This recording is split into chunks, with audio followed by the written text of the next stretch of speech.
ನಮಸ್ಕಾರ, ಆರೋಗ್ಯವೇ ಭಾಗ್ಯ ವಿಶೇಷ ಕಾರ್ಯಕ್ರಮಕ್ಕೆ ಸ್ವಾಗತ. ನಾನು ದೀಪ್ತಿ ಪ್ರಕಾಶ್. ವೀಕ್ಷಕರೇ, ಇವತ್ತಿನ ಕಾರ್ಯಕ್ರಮದಲ್ಲಿ ನಾವು ಗ್ಯಾಸ್ಟ್ರೈಟಿಸ್ ಮತ್ತು IBS ಕುರಿತಾಗಿ ಮಾತನಾಡ್ತಾ ಇದ್ದೀವಿ. ಗ್ಯಾಸ್ಟ್ರೈಟಿಸ್ ಅಂದರೆ ಏನು, IBS ಅಂದರೆ ಏನು, ಇತ್ತೀಚಿನ ದಿನಗಳಲ್ಲಿ ಇದು ಯಾಕೆ ಹೆಚ್ಚಾಗ್ತಾ ಇದೆ, ಇದಕ್ಕೆ ಯಾವ ರೀತಿಯಾದಂತಹ ಟ್ರೀಟ್ಮೆಂಟನ್ನು ತೆಗೆದುಕೊಳ್ಳಬೇಕು, ಇದನ್ನು ತಿಳಿಸ್ಕೊಡೋದಕ್ಕೆ ನಮ್ಮ ಜೊತೆ ಇದ್ದಾರೆ ಹೋಮಿಯೋ ಕೇರ್ ಇಂಟರ್ನ್ಯಾಷನಲ್ ಖ್ಯಾತ ವೈದ್ಯರಾದಂತಹ doctor Reshma. Hello doctor, welcome to the show. Thank you. Doctor, ಇವತ್ತು ಗ್ಯಾಸ್ಟ್ರೈಟಿಸ್ ಮತ್ತು IBS ಕುರಿತಾಗಿ ಮಾತನಾಡ್ತಾ ಇದ್ದೀವಿ. ಈಗಂತೂ ಗ್ಯಾಸ್ಟ್ರೈಟಿಸ್ ಮತ್ತು IBS ಅನ್ನುವಂಥದ್ದು ಎಲ್ಲರಲ್ಲೂ ಜಾಸ್ತಿ ಆಗ್ತಿದೆ ಅಂತಲೇ ಹೇಳ್ಬೋದು. ಸೊ ಮೊದಲನೇದಾಗಿ ಗ್ಯಾಸ್ಟ್ರೈಟಿಸ್ ಅಂದರೆ ಏನು ಅಂತ ನಮ್ಮ ವೀಕ್ಷಕರಿಗೆ ತಿಳಿಸ್ಕೊಡೋದಾದರೆ? ಗ್ಯಾಸ್ಟ್ರೈಟಿಸ್ ಅಂದರೆ ಅದು ನಮ್ಮದು ಸ್ಟಮಕ್ ಇನ್ಫ್ಲಮೇಷನ್ ಅಂತ ಬಂದಾಗ ಅದಕ್ಕೆ ನಾವು ಗ್ಯಾಸ್ಟ್ರೈಟಿಸ್ ಅಂತ ಹೇಳೋದು. ಹೇಗೆ ಆಗುತ್ತೆ ಅಂದರೆ ಅದೇ ನಮ್ಮದು ಆಸಿಡಿಕ್ ಸೆಕ್ರೀಷನ್ಸ್ ಅಂತ ಇರುತ್ತೆ. ಸೊ ಸೆಕ್ರೀಷನ್ಸ್ ಸ್ವಲ್ಪ ಜಾಸ್ತಿ ಆಗುವಂಥದ್ದು, ಆಮೇಲೆ ಅದರಿಂದ ನಮ್ಮದು ಒಳಗಡೆ ಇರುವಂಥ ಕೋಶಗಳಿಗೆ ಸ್ವಲ್ಪ ಪ್ರಾಬ್ಲಮ್ಸ್ ಬರುವಂಥದ್ದು. ಹಾಗಾಗಿ ನಮಗೆ ತೇಗು ಬರೋದು, ಹೊಟ್ಟೆ ಉಬ್ಬರು, ಲೈಕ್ ಬ್ಲೋಟಿಂಗ್ ಆಗುವಂಥದ್ದು, ಆಮೇಲೆ ಕೆಲವರಿಗೆ ವಾಂತಿ ನೋಸಿಯಾ ಬರುತ್ತೆ, ಅಂದರೆ ವಾಂತಿ ಮಾಡೋ ಥರ ಫೀಲ್ ಆಗುವಂಥದ್ದು. ಸೊ ಈ ರೀತಿ ಇರೋ ಸಿಂಪ್ಟಮ್ಸ್ ಎಲ್ಲ ಅದರಲ್ಲಿ ಸ್ವಲ್ಪ ಏನು ಹೇಳೋದು ಅಸೋಸಿಯೇಟ್ ಆಗಿರುತ್ತೆ. ಸೊ ಆ ಒಂದು ಕಂಡೀಷನ್ನ ನಾವು ಗ್ಯಾಸ್ಟ್ರೈಟಿಸ್ ಅಂತ ಹೇಳ್ತೀನಿ. ಇನ್ನು ಗ್ಯಾಸ್ಟ್ರೈಟಿಸ್ ಉಂಟಾಗೋದಕ್ಕೆ ಯಾವೆಲ್ಲ ಕಾರಣಗಳು ಅಂತ ತಿಳಿಸ್ಕೊಡೋದಾದರೆ? ಗ್ಯಾಸ್ಟ್ರೈಟಿಸ್ ಉಂಟಾಗೋದಕ್ಕೆ ಮೇನ್ ರೀಸನ್ ಏನಂದರೆ H. ಪೈಲೋರೈ ಅಂತ ಒಂದು ಬ್ಯಾಕ್ಟೀರಿಯಾ ಇದೆ. ಸೊ ಇದು ನಮ್ಮದು ನಾರ್ಮಲಿ ನಮ್ಮದು ಗಟ್ ಫ್ಲೋರಾ ಅಂತ ಹೇಳ್ತೀನಿ, ಅಂದರೆ ನಮ್ಮದು ಗಟ್ ಒಳಗಡೆ ನಾರ್ಮಲ್ ಆಗಿ H. ಪೈಲೋರೈ ಇರುತ್ತೆ. ಸೊ ಇದು ಏನಾಗುತ್ತೆ, ಇದು ಒಂದು ಅಮೌಂಟಿಂದ ಸ್ವಲ್ಪ ನಮ್ಮದು ನಾರ್ಮಲ್ ಫ್ಲೋರಾಯಲ್ಲಿಂದ ಜಾಸ್ತಿಯಾಗಿ ಇದ್ರದ್ದು ಪ್ರೊಡಕ್ಷನ್ ಆಗ್ತಾ ಇದೆ, ಇಲ್ಲಾಂದರೆ ಅದು ಜಾಸ್ತಿ ಅಮೌಂಟಲ್ಲಿ ಕಾಣಿಸ್ತಾ ಬಂದರೆ ನಮಗೆ ಈ ರೀತಿ ಇರುವ ಗ್ಯಾಸ್ಟ್ರೈಟಿಸ್ ಸಮಸ್ಯೆಗಳನ್ನ ನಾವು ನೋಡ್ಬೋದು. ಆಮೇಲೆ ಇದಕ್ಕೆ ಇನ್ನೊಂದು ಕಾರಣಗಳು ಬೇರೆ ಏನು ಹೇಳೋದು ಅಸೋಸಿಯೇಟೆಡ್ ಕಾರಣಗಳಂತ ನೋಡಿದರೆ ಮೇಯ್ನಾಗಿ ನಮ್ಮದು ಫುಡ್ ಹ್ಯಾಬಿಟ್ಸು, ನಾವು ಟೈಮಿಗೆ ಊಟ ಮಾಡಲಿಲ್ಲ ಅಂತ ಹೇಳೋದು. ಆಮೇಲೆ ಏನಂದರೆ ಇವಾಗ ಟೈಮಲ್ಲಿ ಊಟ ಮಾಡೋದಿಲ್ಲ ಅಂಥದ್ದು, ಮತ್ತು ನಾವು ತಿನ್ನುವ ಫುಡ್ ಐಟಮ್ಸ್ ಹೆಲ್ದಿ ಇಲ್ಲ ಅಂತ ಇರೋದು, ಜಾಸ್ತಿ ಸ್ಪೈಸಿ ಫುಡ್ ತಿನ್ನೋ ಅಂಥದ್ದು, ಆಮೇಲೆ ಜಾಸ್ತಿಯಾಗಿ ಸೋರ್ ಐಟಮ್ಸ್ನ ಹಾಕುವ ಅಂಥದ್ದು. ಸೊ ಅಂದರೆ ನಮ್ಮದು ಗಟ್ ಫ್ಲೋರಾಗೆ ಏನು ಹೇಳೋದು ಹೆಲ್ದಿ ಆಗಿರುವಂಥ ಫುಡ್ ಐಟಮ್ಸ್ಗಿಂತ ಇನ್ನೂ ಜಾಸ್ತಿಯಾಗಿ ಅನ್ಹೆಲ್ದಿ ಫುಡ್ ಹ್ಯಾಬಿಟ್ಸ್ ಇವಾಗ ಫಾಲೋ ಮಾಡ್ತಾ ಇದೆ ಅಂತಿದ್ರೆ ಅವರಿಗೆ ಕೂಡ ಈ ರೀತಿ ಇರೋ ಗ್ಯಾಸ್ಟ್ರೈಟಿಸ್ ಸಮಸ್ಯೆಗಳನ್ನ ನೋಡ್ಬೋದು. ಆಮೇಲೆ ಕೆಲವರಿಗೆ ಹೇಗಾಗುತ್ತೆ, ಕೆಲವು ಫುಡ್ ಐಟಮ್ಸ್ ಇರುತ್ತೆ, ಪರ್ಟಿಕ್ಯುಲರ್ ಆಗಿ ಇವಾಗ ಕೆಲವರು ಹ್ಯಾಬಿಟ್ಸ್ ಮಾಡಿರ್ತೀವಿ, ಏನಂದರೆ ಸ್ವಲ್ಪ ಡಿಟಾಕ್ಸ್ ಆಗುವ ಅಂಥ ರೀತಿಯಲ್ಲಿ ಡ್ರಿಂಕ್ಸಲ್ಲಿ ಸ್ವಲ್ಪ ಜಾಸ್ತಿ ಶುಂಠಿ ಹಾಕಿ ಡ್ರಿಂಕ್ಸ್ ಕುಡಿತಾ ಇರ್ತಾರೆ. ಸೊ ಈ ಶುಂಠಿಯಲ್ಲಿ ದಿನ ಈ ರೀತಿ ಜಾಸ್ತಿ ನೀರನ್ನ ಹಾಕ್ತಾ ಹೋದರೆ ಅದರಿಂದ ಕೂಡ ನಮ್ಮದು ಗ್ಯಾಸ್ಟ್ರಿಕ್ ಕೋಶಗಳಿಗೆ, ಅಂದರೆ ಗ್ಯಾಸ್ಟ್ರಿಕ್ ಮ್ಯೂಕಸ್ ಅಂತ ಹೇಳ್ತೀನಿ, ಅದಕ್ಕೆ ಇರಿಟೇಷನ್ ಆಗ್ಬೋದು. ಸೊ ಅದರಿಂದ ಕೂಡ ನಮಗೆ ಈ ರೀತಿ ಫಾಲೋ ಮಾಡಿಕೊಂಡು ಈ ರೀತಿ ಗ್ಯಾಸ್ಟ್ರೈಟಿಸ್ ಸಮಸ್ಯೆಗಳನ್ನ ನಾವು ನೋಡ್ಬೋದು. ಆಮೇಲೆ ಕೆಲವರಿಗೆ ಫ್ಯಾಮಿಲಿಯಲ್ಲಾಗಿ ಕೂಡ ಬರ್ಬೋದು, ಅನುವಂಶೀಯವಾಗಿ ಬರ್ಬೋದು. ಹೇಗೆ ಅಂದರೆ ಇವಾಗ ಫ್ಯಾಮಿಲಿಯಲ್ಲಿ ಯಾರಿಗಾದ್ರೂ ಸಿವಿಯರ್ ಫಾರ್ಮ್ ಆಫ್ ಗ್ಯಾಸ್ಟ್ರೈಟಿಸ್ ಏನಾದರೂ ಇದೆ ಅಂದರೆ ಅವ್ರದ್ದು ನೆಕ್ಸ್ಟು ಏನು ಹೇಳೋದು ಜನರೇಷನ್ ಅವರಿಗೆ ಕೂಡ ಸ್ವಲ್ಪ ಅದೇ ಏಜ್ ಆದ ನಂತರ ಅದಂತೂ ಏನು ಹೇಳೋದು ರೀಸನ್ ಅಂತ ಪರ್ಟಿಕ್ಯುಲರ್ ರೀಸನ್ ಅಂತ ಹೇಳಂಗಿಲ್ಲ. ಬಟ್ ಏನಂದರೆ ಇವಾಗ ನಮಗೆ ಆ ಒಂದು ಹಿಸ್ಟ್ರಿ ಇದ್ರೂ ನಮ್ಮದು ಹೆಲ್ದಿ ಲೈಫ್ ಸ್ಟೈಲ್ ಮೇಂಟೈನ್ ಮಾಡ್ತಾ ಇದೆ ಅಂದರೆ ನಮಗೆ ಅಷ್ಟೊಂದು ಎಫೆಕ್ಟ್ ಆಗಲ್ಲ. ಜೊತೆಯಲ್ಲಿ ನಮ್ಮದು ಹೆಲ್ದಿ ಲೈಫ್ ಸ್ಟೈಲ್ ಮೇಂಟೈನ್ ಮಾಡ್ತಾ ಇಲ್ಲ, ಹಾಗೆ ಇದ್ದಾಗ ಈ ರೀತಿ ಇರೋ ಸಮಸ್ಯೆಗಳಿಗೆ ಈ ಫ್ಯಾಮಿಲಿಯಲ್ಲಿ ಅಥವಾ ಅನುವಂಶೀಯವಾಗಿ ಬರುವಂಥದ್ದು ಕೂಡ ಒಂಥರ ಕಾರಣವಾಗಿ ನೋಡ್ಬೋದು. ಇನ್ನು ಯಾವೆಲ್ಲ ಸಿಂಪ್ಟಮ್ಸ್ಗಳು ಕಾಣಿಸ್ಕೊಳ್ಳುತ್ತೆ ಗ್ಯಾಸ್ಟ್ರೈಟಿಸ್ ಇದೆ ಅಂತ ಹೇಳಿದಾಗ? ಗ್ಯಾಸ್ಟ್ರೈಟಿಸ್ ರೋಗ ಲಕ್ಷಣಗಳು ಹೇಗೆ ಆಗುತ್ತೆ ಅಂದರೆ ಅದೇ ಫಸ್ಟು ಬಂತು ಹೊಟ್ಟೆ ಉಬ್ಬರಾಗುವಂಥದ್ದು, ಅಂದರೆ ಬ್ಲೋಟಿಂಗ್ ಅಬ್ಡೊಮೆನ್, ಇದು ಬ್ಲೋಟೆಡ್ ಆಗಿ ನಮ್ಮ ಹೊಟ್ಟೆ ಸ್ವಲ್ಪ ದೊಡ್ಡದಾಗಿ ಬರುವಂಥದ್ದು. ಆಮೇಲೆ ತೇಗು ಬರುತ್ತೆ, ಕೆಲವರಿಗೆ ಏನಾಗುತ್ತೆ ಫ್ರೀಕ್ವೆಂಟ್ ಆಗಿ ತೇಗು ಬರೋದು ಕಾಣಿಸ್ತಾ ಇರುತ್ತೆ. ಆಮೇಲೆ ಏನಾಗುತ್ತೆ ಫುಡ್ ತಿನ್ನಕ್ಕೆ ಹಸಿವು ಆಗಲ್ಲ ಅಂತ ಇರೋದು, ಹಸಿವು ಕಡಿಮೆ ಆಗುವಂಥದ್ದು.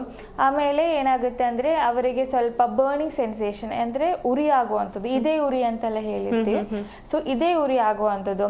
ಆಮೇಲೆ ಕೆಲವರಿಗೆ ವಾಂತಿ ಬಂದಾಗ ಫೀಲ್ ಆಗುತ್ತೆ. ಮತ್ತೆ ವೆಯ್ಟ್ ಲಾಸ್ ಅಂತ, ಅದು ವೆಯ್ಟ್ನ ಕಡಿಮೆ, ತೂಕ ಕಡಿಮೆ ಆಗುವಂಥದ್ದು.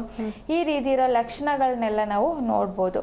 ಆಮೇಲೆ ಹೇಗೆ ಆಗುತ್ತೆ, ಕೆಲವರಿಗೆ ಇದರಿಂದ ಲೂಸ್ ಸ್ಟೂಲ್ಸ್ ಇರ್ಬೋದು, ಮೋಷನಲ್ಲಿ ಸ್ವಲ್ಪ ಹಾರ್ಡ್ ಆಗಿ ಬರುವಂಥದ್ದು, ಇಲ್ಲಾಂದರೆ ಲೂಸ್ ಸ್ಟೂಲ್ಸ್ ಇರ್ಬೋದು. ಕೆಲವರಿಗೆ ವಾಂತಿ ಬಂದರೆ ಅದರಲ್ಲಿ ಬ್ಲಡ್ ಬರುವಂಥ ಸಾಧ್ಯತೆಗಳೆಲ್ಲ ಇರುತ್ತೆ. ಸೊ ಇದೆಲ್ಲ ಸ್ವಲ್ಪ ಸಿವಿಯರ್ ಫಾರ್ಮ್ ಅಂತ ಹೇಳ್ತೀನಿ. ಮೈಲ್ಡ್ ಆಗಿರುವಂಥ ಗ್ಯಾಸ್ಟ್ರೈಟಿಸಲ್ಲಿ ವಾಂತಿ ಮಾಡುವಾಗ ಬ್ಲಡ್ ಎಲ್ಲ ಬರಬೇಕು ಅಂತ ಇಲ್ಲ. ಬಟ್ ಏನಂದರೆ ಇವಾಗ ನೀವು ಅದನ್ನು ಕರೆಕ್ಟಾಗಿ ಮೆಡಿಸಿನ್ಸ್ ಮಾಡಲಿಲ್ಲ, ಅದನ್ನು ಇನ್ನೂ ಸಿವಿಯರ್ ಫಾರ್ಮಿಗೆ ಆಗಿದೆ ಅಂದರೆ ಒಳಗಡೆ ಅಲ್ಸರ್ ಎಲ್ಲ ಫಾರ್ಮ್ ಆಗೋದಕ್ಕೆ ಸಾಧ್ಯತೆ ಇದೆ, ಚಾನ್ಸಸ್ ಇರುತ್ತೆ. ಸೊ ಅದರಿಂದ ಈ ರೀತಿ ವಾಂತಿ ಮಾಡುವಾಗ ಈ ರೀತಿ ಬ್ಲೀಡಿಂಗ್ ಅಂದರೆ ಬರ್ಬೋದು, ಮತ್ತು ಮೋಷನಲ್ಲಿ ಕೂಡ ಬ್ಲೀಡಿಂಗ್ ಮಿಕ್ಸ್ ಆಗಿ ಬರುವಂಥ ಸಾಧ್ಯತೆ ಎಲ್ಲ ಇರುತ್ತೆ. ಇನ್ನು ಡಾಕ್ಟರ್ ನೀವೇ ಹೇಳ್ತಿದ್ರಿ ಆಗಲೇ ಜೆನೆಟಿಕ್ಸಿಂದ ಕೂಡ ಬರಬಹುದು ಈ ಗ್ಯಾಸ್ಟ್ರೈಟಿಸ್ ಅನ್ನುವಂಥದ್ದು. ಬರಬಾರ್ದು ಅಂತ ಹೇಳಿದ್ರೆ ಅಂದರೆ ನಮ್ಮ ಅಪ್ಪಂಗೂ ನಮ್ಮ ಅಜ್ಜಿಗೂ ಇತ್ತು ಅಂತ ಹೇಳಿದ್ರೆ ಅವರಿಂದ ನನಗೆ ಬರಬಾರ್ದು ಅಂತ ಹೇಳಿದ್ರೆ ಯಾವೆಲ್ಲ ಮುನ್ನೆಚ್ಚರಿಕಾ ಕ್ರಮವನ್ನು ತೆಗೆದುಕೊಳ್ಬೋದು ಅಂತ? ಅದೇ ಇವಾಗ ನಿಮ್ಮದು ಲೈಫ್ ಸ್ಟೈಲ್ನ ಚೆನ್ನಾಗಿ ಮಾಡಬೇಕು. ಒಂದು ಏನಂದರೆ ಇವಾಗ ಈ ಒಂದು ಬಿಸಿ ಆಗಿ ಇರುವಂಥ ಲೈಫ್ ಸ್ಟೈಲ್ ಇದೆ ಎಲ್ಲರಿಗೆ. ಸೊ ಟೈಮ್ಲಿ ಊಟ ಅಂತ ಇರೋದು ಎಲ್ಲರಿಗೆ ಸ್ವಲ್ಪ ಡಿಫಿಕಲ್ಟ್ ಆಗಿದೆ. ಬಟ್ ಏನಂದರೆ ಅದನ್ನು ನಾವು ಕರೆಕ್ಟಾಗಿ ಮಾಡಿದರೆ ಒಂದು ಇದರಲ್ಲಿ ನಾವು ಈ ಗ್ಯಾಸ್ಟ್ರೈಟಿಸ್ನ ಅವಾಯ್ಡ್ ಮಾಡ್ಬೋದು. ಆಮೇಲೆ ಏನಂದರೆ ಇವಾಗ ಆಫೀಸಲ್ಲಿ ಕೆಲಸ ಮಾಡಿರೋ ಇರ್ತಾರೆ, IT ಡಾಕ್ಟರ್ ಮಾತಾಡೋಣ. ಒಬ್ರು ಕಾಲರ್ ಇದ್ದಾರೆ. ನಮಸ್ಕಾರ ರಹೀಮ್, ಎಲ್ಲಿಂದ ಕರೆ ಮಾಡ್ತಿದ್ದೀರಾ? ಚಿತ್ತೂರು ತಾಲೂಕು ಕರ್ನಾಳ ಗ್ರಾಮ. ಓಕೆ, ಡಾಕ್ಟರ್ ಇದ್ದಾರೆ, ಮಾತನಾಡಿ. ಹೌದು, ಕೊಡಿ. ಹಲೋ. ಹಲೋ. ಹಾಂ, ಹೇಳಿ. ನಮಸ್ತೆ ಮೇಡಮ್. ನಮಸ್ಕಾರ ಮೇಡಮ್, ನನಗೆ ಹಾರ್ಟ್ ಆಪರೇಷನ್ ಆಗಿದೆ. ಓಕೆ. ನನಗೆ ಹೆಚ್ಚು ಕಡಿಮೆ 15 ವರ್ಷದಿಂದ ಗ್ಯಾಸ್ಟ್ರಿಕ್ ಪ್ರಾಬ್ಲಮ್. ಓಕೆ. ಡಾಕ್ಟರ್ ಸಲಹೆ ಎಲ್ಲ ಪಡೆದೆ. ಅವರು ಮಾತ್ರೆ ಕೊಟ್ಟರು, 2 ದಿನಕ್ಕೊಂದು ಮಾತ್ರೆ ತಗೊಳ್ಳಿ ಅಂತ. ಡಾಕ್ಟರ್ ಕನ್ಸಲ್ಟ್ ಮಾಡಿದ್ರಂತೆ, ಅವ್ರು 2 ದಿನಕ್ಕೊಂದ್ಸತಿ ಟ್ಯಾಬ್ಲೆಟ್ ತಗೊಳ್ಳಿ ಅಂತ ಅವ್ರಿಗೆ ಹೇಳಿದ್ರಂತೆ. ಅಂದ್ರೆ ದಿನ 2 ಇದರಲ್ಲಿ ಕಂಟಿನ್ಯೂಸ್ ಆಗಿ ತಗೋತಾ ಹೋಗ್ಬೇಕು. 15 ವರ್ಷದಿಂದ ತಗೋತಲೇ ಇದೀನಿ ಮೇಡಮ್. 15 ವರ್ಷದಿಂದ ತಗೋತಾ ಇದ್ದೀರಾ? Okay okay. ಸೊ ಇವಾಗ ನಿಮ್ದು ಗ್ಯಾಸ್ಟ್ರೈಟಿಸ್ ಏನಾದರೂ ಕಮ್ಮಿ ಆಯ್ತಾ? ಏನಾದರೂ ಅದೇ 2 ದಿನಕ್ಕೊಂದು ತಗೊಂಡ್ರೆ ಮಾತ್ರ ಕಡಿಮೆ ಆಗ್ತದೆ. ತಗೊಳ್ಳುವಾಗ ಮಾತ್ರ ಕಡಿಮೆ ಆಗುತ್ತೆ. ಓಕೆ. ಇಲ್ಲ ಅಂತಂದ್ರೆ 2 ದಿನ ಬಿಟ್ಟು 3ನೇ ದಿನಕ್ಕೆ ನಾನು ತಿಂಡಿ ತಿಂದಾಗ ಉಳಿ ಬರುತ್ತೆ, ನನಗೆ ಎದೆಯೆಲ್ಲ ಉರಿ ಬರ್ತದೆ. ಓಕೆ. ಯಾವ ಮೆಡಿಸಿನ್ಸ್ ಹಾಕ್ತಾ ಇದ್ರಿ ನೀವು? ಇಂಗ್ಲಿಷ್ ಮೆಡಿಸಿನ್ಸ್ ಹಾಕ್ತಾ ಇದ್ದೀರಾ ಊಟಕ್ಕೆ ಮುಂಚೆ? ಇಲ್ಲ, ಇಂಗ್ಲಿಷ್ ಮೆಡಿಸಿನ್. ಹೌದು, ಊಟಕ್ಕೆ ಮುಂಚೆ ತಗೊಳ್ಳೋದಾ? ಬೆಳಿಗ್ಗೆ ತಿಂಡಿಗೆ ಮುಂಚೆನೆ ತಗೊಂಡ್ಬಿಡ್ತೀನಿ ಒಂದು. ಓಕೆ. ಇನ್ನು ನಾಳೆ ಬಿಟ್ಟು ನಾಡಿದ್ದು ಮತ್ತೆ ತಿಂಡಿಗೆ ಮುಂಚೆ ತಗೋಬೇಕು. ಓಕೆ. ನಿಮ್ದು ಹಾರ್ಟ್ ಹೇಳಿ. ಥೈರಾಯ್ಡ್ ಅಂತ. ಪ್ಯಾಂಡಿ ಅಂತ ಹೇಳಿ ಸರ್. ಥೈರಾಯ್ಡ್. ಓಕೆ. ಓಕೆ. ಏನಂದ್ರೆ ಇವಾಗ ಮೆಡಿಸಿನ್ಸ್ ಇವಾಗ ಅದು ತಗೊಳ್ಳೋದ್ರಿಂದ ನಿಮಗೆ ಕಡಿಮೆ ಆಗೋದು ಅಷ್ಟೇ. ಬಟ್ ಏನಂದ್ರೆ ಅದು ಪರ್ಮನೆಂಟ್ ಸೊಲ್ಯೂಷನ್ ನಿಮಗೆ ಸಿಗಲ್ಲ. ಅದರಿಂದ ನಿಮ್ದು ಗ್ಯಾಸ್ಟ್ರಿಕ್ ಸೆಕ್ರೇಷನ್ಸ್ ಇರುತ್ತಲ್ಲ, ಆಸಿಡ್ ಸೆಕ್ರೇಷನ್ನ ಸ್ವಲ್ಪ ಕಡಿಮೆ ಮಾಡ್ತೀವಿ. ಸೊ ಅದರಿಂದ ನಿಮಗೆ ಸ್ವಲ್ಪ ಬೆಟರ್ ಫೀಲ್ ಆಗುತ್ತೆ. ಇದಕ್ಕೆ ಸರಿಯಾಗಿರುವಂಥ ಮೆಡಿಸಿನ್ಸ್ನ ನೀವು ಪಡ್ಕೊಂಡ್ರೆ ನಿಮ್ಮದು ಪ್ರಾಬ್ಲಮ್ಸ್ನ ನಾವು ಕಂಪ್ಲೀಟಾಗಿ ವಾಸಿ ಮಾಡ್ಬೋದು. ಓಕೆ. ಮತ್ತೆ ಏನಂದರೆ ಅದ್ರ ಜೊತೆ ಸ್ವಲ್ಪ ಡಯಟ್ ಎಲ್ಲ ಇರುತ್ತೆ, ಅದೆಲ್ಲ ನಾವು ಹೇಳ್ಕೊಡ್ತೀವಿ. ಸೊ ನೀವು ಎಲ್ಲಿ ಇರೋದು ಹತ್ತಿರ ಇರೋ ಶಾಖೆಗೇನೆ ಬಂದು ಭೇಟಿ ಆಗ್ಬೋದು. ಸೊ ಬಂದು ನಾವು ನಿಮ್ಮದು ಬರುವಾಗ ನಿಮ್ಮದು ರಿಸಲ್ಟ್ಸು ರಿಪೋರ್ಟ್ಸ್ ಎಲ್ಲ ತಗೊಂಡು ಬನ್ನಿ, ಆಯಿತಾ? ತುಮಕೂರು ಜಿಲ್ಲೆ. ಇಲ್ಲಿ ತುಮಕೂರಲ್ಲಿ ಇರೋದಾ? ತುಮಕೂರು ಜಿಲ್ಲೆ ತಿಪ್ಟೂರು ತಾಲೂಕು. ತಿಪ್ಟೂರು. ಓಕೆ. ಸೊ ನಿಮಗೆ ಹತ್ತಿರ ಯಾವುದು ಬರುತ್ತೋ ಅಂತ ನೋಡ್ಕೊಳ್ಳಿ. ಅದರಲ್ಲಿ ಬಂದು ನೀವು ಕನ್ಸಲ್ಟ್ ಮಾಡ್ಬೋದು. ನಾವು ಇದಕ್ಕೆ 100% ಹೆಲ್ಪ್ಫುಲ್ ಆಗಲೇ ಆಗುತ್ತೆ. ಎಲ್ಲಿ ಬರ್ಬೇಕು ಮೇಡಮ್ ನಾವು? ಅದೇ ನಮ್ಮದು ಬ್ರಾಂಚ್ ಇರೋದು ಜಯನಗರಲ್ಲಿ ಇದೆ. ನಾನು ಜಯನಗರ ಬ್ರಾಂಚಲ್ಲಿ ಕೆಲಸ ಮಾಡೋದು. ನಿಮಗೆ ಮಲ್ಲೇಶ್ವರಂ ಹತ್ತಿರ ಆಗುತ್ತಂದರೆ ಮಲ್ಲೇಶ್ವರಮಲ್ಲಿ ಕೂಡ ನಮ್ಮ ಬ್ರಾಂಚಸ್ ಇದ್ದೇವೆ. ಓಕೆ ರಹೀಮ್ ಅವರೇ, ಸ್ಕ್ರೀನ್ ಮೇಲೆ ಕಾಣಿಸ್ತಿರುವಂಥ ನಂಬರ್ಗೆ ಕರೆ ಮಾಡಿ, ನಿಮಗೆ ಡೀಟೇಲ್ ಇನ್ಫಾರ್ಮೇಷನ್ ಕೂಡ ಸಿಗುತ್ತೆ. ಥ್ಯಾಂಕ್ ಯು ರಹೀಮ್, ಕರೆ ಮಾಡಿದ್ದಕ್ಕೆ. ಓಕೆ ಡಾಕ್ಟರ್, ಹೇಳ್ತಾ ಇದ್ರಿ ನೀವು ಲೈಫ್ ಸ್ಟೈಲ್ನ ಹೇಗೆ ಮೇಂಟೈನ್ ಮಾಡಬೇಕು ಅಂತ, ಮುಂದುವರಿಸಿ. ಅದೇ ಇವಾಗ ಟೈಮ್ಲಿ ಊಟ ಅಂತದೆ, ಈ ಬಿಸಿಯಾಗಿ ಇರುವಂಥ ಲೈಫ್ ಸ್ಟೈಲ್ನ ಹೆಂಗೆ ಇದೆ ಅಂದರೆ ಇದೊಂದು ನಮ್ಮದು ಫುಡ್ ಹ್ಯಾಬಿಟ್ಸ್ನ ಸ್ವಲ್ಪ ಟೈಮಿಗೆ ತಿನ್ನುವಂಥದ್ದು. ಆಮೇಲೆ ಇವಾಗ ಸಾಫ್ಟ್ವೇರ್ ಮತ್ತು IT ಅಲ್ಲಿ ಎಲ್ಲ ಕೆಲಸ ಮಾಡೋರು ಸ್ವಲ್ಪ ಜಾಸ್ತಿ ಆಗಿರುತ್ತೆ. ಸೊ ಅವರದ್ದು ಆಫೀಸಲ್ಲಿನೇ ಈ ರೀತಿ ಇರೋ ಸಾಫ್ಟ್ ಡ್ರಿಂಕ್ಸ್ ಎಲ್ಲ ಪ್ರೊವೈಡ್ ಮಾಡ್ತಾ ಇರುತ್ತೆ. ಸೊ ಈ ಸಾಫ್ಟ್ ಡ್ರಿಂಕ್ಸ್ನ ಜಾಸ್ತಿ ಕುಡಿಯೋದ್ರಿಂದ ಕೂಡ ನಮಗೆ ಅಂದರೆ ಕಾರ್ಬೋನೇಟೆಡ್ ಡ್ರಿಂಕ್ಸ್ ಇರುತ್ತೆ, ಅದರಿಂದ ಕೂಡ ನಮಗೆ ಗ್ಯಾಸ್ಟ್ರಿಕ್ದು ಒಂದು ಏನು ಹೇಳೋದು ಸಂತುಲನ ಹಾಳಾಗೋದಕ್ಕೆ ಸಾಧ್ಯತೆ ಇದೆ. ಸೊ ಅದಕ್ಕೆ ಈ ರೀತಿ ಕಾರ್ಬೋನೇಟೆಡ್ ಡ್ರಿಂಕ್ಸ್ ಕನ್ಸ್ಯೂಮ್ ಮಾಡೋದನ್ನೆಲ್ಲ ಕಡಿಮೆ ಮಾಡಬೇಕು. ಕಡಿಮೆ ಅಂದರೆ ಸ್ಟಾಪ್ ಮಾಡಿಕೊಡಿ. ಆಮೇಲೆ ಆಲ್ಕೋಹಾಲ್, ಸ್ಮೋಕಿಂಗ್ ಆ ರೀತಿ ಹ್ಯಾಬಿಟ್ಸ್ ಇದ್ದರೆ ಅದನ್ನು ಕೂಡ ಸ್ವಲ್ಪ ಕಮ್ಮಿ ಮಾಡಿದರೆ ಅದರಿಂದ ಕೂಡ ನಮಗೆ ಗ್ಯಾಸ್ಟ್ರಿಕ್ ಸಮಸ್ಯೆಗಳನ್ನ ಒಂದು ಲಿಮಿಟ್ವರೆಗೂ ನಾವು ಕಂಟ್ರೋಲ್ ಮಾಡ್ತಾ ಹೋಗ್ಬೋದು. ಆಮೇಲೆ ಹೇಗೆ ಅಂದರೆ ಅದೇ ನಿಮ್ಮದು ಕೆಲವು ಫುಡ್ ಐಟಮ್ಸ್ ಇರುತ್ತೆ ನಿಮಗೆ ಸ್ವಲ್ಪ ಹೊಟ್ಟೆಗೆ ಸೇರಲ್ಲ ಅಂತ ಇರೋದು. ಸೊ ಆ ರೀತಿ ಫುಡ್ ಐಟಮ್ಸ್ ನಿಮಗೆ ಗೊತ್ತಾದರೆ ಅದನ್ನು ಸ್ವಲ್ಪ ಅವಾಯ್ಡ್ ಮಾಡ್ಕೊಳ್ಳಿ. ಆಮೇಲೆ ಮೀದಿ ಇರೋದನ್ನೆಲ್ಲ ನೀವು ಕನ್ಸ್ಯೂಮ್ ಮಾಡ್ತಾ ಹೋಗ್ಬೋದು. ಸೊ ಅದರಿಂದೆಲ್ಲ ನಿಮ್ಮದು ಗ್ಯಾಸ್ಟ್ರೈಟಿಸ್ ಸಮಸ್ಯೆನ ನಾವು ಕಂಟ್ರೋಲ್ ಮಾಡ್ತಾ ಹೋಗ್ಬೋದು. ಓಕೆ ಡಾಕ್ಟರ್, ಎಷ್ಟೊಂದು ಜನಕ್ಕೆ ಈಗ ಗ್ಯಾಸ್ಟ್ರೈಟಿಸ್ ಅಂದರೆ ಏನು ಅಂತ ಗೊತ್ತಾಗಿದೆ, ಬಟ್ ಆದರೆ IBS ಅಂದರೆ ಗೊತ್ತೇ ಇರೋದಿಲ್ಲ. IBS ಅಂದರೆ ಏನು ಡಾಕ್ಟರ್? IBS ಅಂದರೆ ಅದು ಇರಿಟೇಬಲ್ ಬವಲ್ ಸಿಂಡ್ರೋಮ್ ಅಂತ ಹೇಳ್ತೀನಿ. ಸೊ ಇವಾಗ ಗ್ಯಾಸ್ಟ್ರೈಟಿಸ್ ಇದ್ದವರಿಗೆ IBS ಬರಬೇಕು ಅಂತ ಇಲ್ಲ, ಬಟ್ ಏನಂದರೆ ಆಲ್ಮೋಸ್ಟ್ ಎಲ್ಲರಲ್ಲಿನೂ ಕಾಣ್ತಾ ಇದೆ. ಯಾಕೆ ಅಂದರೆ ಕ್ರಾನಿಕ್ ಆಗಿರೋವಂಥ ಗ್ಯಾಸ್ಟ್ರೈಟಿಸಿಂದ ನಮಗೆ IBS ಸಮಸ್ಯೆನ ನೋಡ್ಬೋದು. ಸೊ ಈ IBS ಅಲ್ಲಿ ಹೇಗೆ ಆಗುತ್ತೆ ಅಂದರೆ, ಇವಾಗ ನಾವು ಫುಡ್ ಏನಾದರೂ ಕನ್ಸ್ಯೂಮ್ ಮಾಡಿದರೆ ತಕ್ಷಣವೇ ನಮಗೆ ವಾಶ್ರೂಮ್ ಹೋಗಬೇಕು, ಟಾಯ್ಲೆಟ್ ಹೋಗಬೇಕು ಫೀಲ್ ಆಗುತ್ತೆ. ಯಾಕೆ ಅಂದರೆ ಅವರದ್ದು ಪೆರಿಸ್ಟಾಲ್ಟಿಕ್ ಮೂಮೆಂಟ್ ಅಂತ ಇರುತ್ತೆ ನಮ್ಮದು ಹೊಟ್ಟೆಯಲ್ಲಿ. ನಮ್ಮದು ಡೈಜೆಸ್ಟಿವ್ ಟ್ರ್ಯಾಕ್ಟದು ಆಲ್ಮೋಸ್ಟ್ ಮೂಮೆಂಟ್ ನೋಡಿದರೆ, ಅಂದರೆ ಅದರದ್ದು ಪ್ಯಾಸೇಜ್ ಇದೆಯಲ್ಲ, ಅದು ಹೇಗೆ ನೋಡುತ್ತೆ ಅಂದರೆ ಪೆರಿಸ್ಟಾಲ್ಸಿಸ್ ಅಂತ ಒಂದು ಪ್ರಕ್ರಿಯೆ ಇದೆ. ಸೊ ಪೆರಿಸ್ಟಾಲ್ಸಿಸ್ ಅಂದರೆ ಒಂದು ಕಡೆಯಿಂದ ಇನ್ನೊಂದು ಕಡೆಗೆ ಫುಡ್ಡನ್ನ ಟ್ರಾನ್ಸ್ಫರ್ ಮಾಡೋದಕ್ಕೆ ಒಂದು ಕಡೆ ಪ್ರೆಸ್ ಆಗುತ್ತೆ, ಆವಾಗ ಈ ಕಡೆ ರಿಲೀಸ್ ಇರುತ್ತೆ, ಆಮೇಲೆ ಅದು ಪ್ರೆಸ್ ಆಗುತ್ತೆ ಮತ್ತು ರಿಲೀಸ್, ಆ ರೀತಿ ಒಂದು ಪ್ರಕ್ರಿಯೆ ನಡೀತಾ ಇರುತ್ತೆ. ಸೊ ಎಂಟೈರ್ ನಮ್ಮದು ಗ್ಯಾಸ್ಟ್ರಿಕ್ ಟ್ರ್ಯಾಕ್ಟಲ್ಲಿ ಇರುವಂಥ ಲೈಕ್ ಮೂಮೆಂಟ್ ಹೇಳಿದರೆ ಪೆರಿಸ್ಟಾಲ್ಸಿಸ್ ಅಂತ ಇರುತ್ತೆ. ಸೊ ಈ ಒಂದು IBS ಇದ್ದವರಲ್ಲಿ ಹೇಗೆ ಆಗುತ್ತೆ, ಈ ಪೆರಿಸ್ಟಾಲ್ಟಿಕ್ ಮೂಮೆಂಟ್ ಬಂತು ಜಾಸ್ತಿ ಆಗುತ್ತೆ. ಸೊ ಇದು ಜಾಸ್ತಿ ಆಗೋದ್ರಿಂದ ಕೆಲವರಿಗೆ ಲೂಸ್ ಸ್ಟೂಲ್ಸ್ ಬರ್ಬೋದು. ಸೊ ಇದು IBS ಕೂಡ ಹಾಗೆ ಲೈಕ್ 3 ಟೈಪ್ಸಲ್ಲಿ ನಾವು ನೋಡ್ಬೋದು. ಹೇಗೆ ಅಂದರೆ IBS ವಿತ್ ಕಾನ್ಸ್ಟಿಪೇಷನ್ ಇರ್ಬೋದು. ಕಾನ್ಸ್ಟಿಪೇಷನ್ ಅಂದರೆ ಮೋಷನ್ ತುಂಬ ಹಾರ್ಡಾಗಿ ಬರುವಂಥದ್ದು, ಅಂದರೆ ಮೋಷನ್ ಪಾಸ್ ಮಾಡೋದಕ್ಕೆ ತುಂಬ ಡಿಫಿಕಲ್ಟ್ ಆಗುತ್ತೆ.